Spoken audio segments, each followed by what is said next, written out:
bilen ayet duaların hasıl bolan savaplar başladık.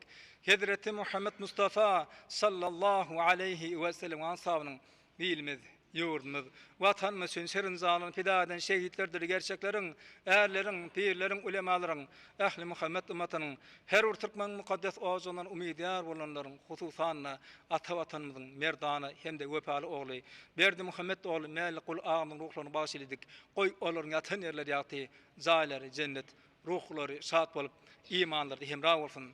Ey Allah'ım, halkımızın ulu önem bildirip, özünün ıkballarını bağlap, yurdumuzun en yukarı devlet vazifesi olan Türkmenistan prezidentliğinden taylanan hormatly Serdar Berdi Muhammedov özüň alyp barjak işlerini üstünlük müyesser eylep, il ulusumyzyň önemini ödep, alkışlaryna münasip bolan hem de bütün dünyada dostluk gatnaşyklaryny rowajlandyrıp, ul awra yalan hormatly hacı arkadağımız ýaly ul üstünlüklerine gowuşmak müyesser eylep, goý hemişe ilimiz atuda yurdun parahat bolup, yıllarımız bereketli, saçaklaryň ırtgally we döwletli.